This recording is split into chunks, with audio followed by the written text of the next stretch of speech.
नमस्ते स्फटिकप्रभाय सुसवेतहाराय सुमङ्गलाय ताराबलचन्द्रबलं तदेव विधियाबलं देवबलं तदेव लक्ष्मीपते तेन्द्रियुगं स्मरामि लाभस्तेषां जयस्ते प्रथमन्यः सन्नहते हनाकं महिमानः सचन्द्र यत्र पूर्वे शाद्याः सन्ति देव।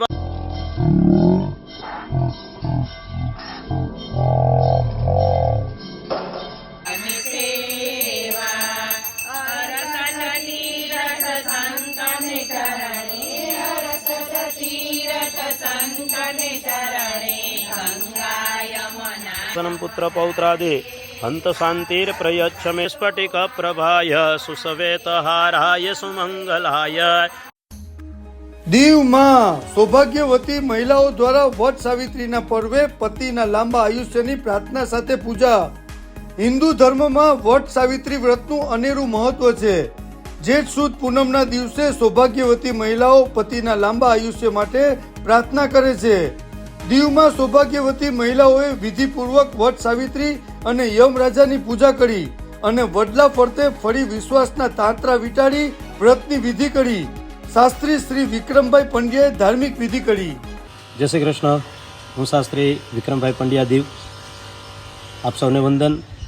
આજે જેઠ સુદ પૂર્ણિમા એટલે શ્રેષ્ઠ વડ સાવિત્રી પૂર્ણિમાનો દિવસ, વ્રતની પૂર્ણિમાનો દિવસ અને આજના દિવસે બહેનો વડલાની પૂજા કરી અને પોતાના સૌભાગ્યની રક્ષાને માટે વડવૃક્ષની અંદર સ્થાપિત દેવતા બ્રહ્મા વિષ્ણુ મહેશ આ બધાને વંદન કરી અને પ્રાર્થના કરે છે।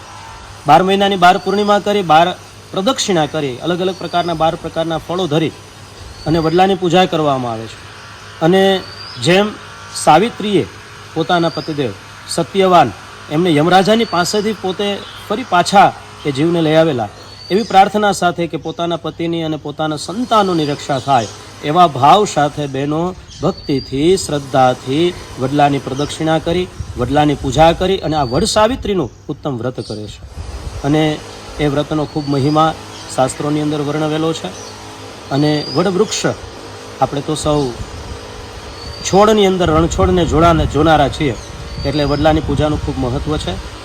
આજે દીવ ક્ષેત્રની અંદર સરસ મજાનું આ વડલાની પૂજાનું, વડ સાવિત્રીની પૂજાનું આયોજન બહેનો દ્વારા કરવામાં આવ્યું અને ખૂબ સુંદર રીતે વિધિવત પૂજા સાથે આ વડ સાવિત્રીની પૂજા કરવામાં આવી। અસ્તુ, જય શ્રી કૃષ્ણ, હર હર મહાદેવ।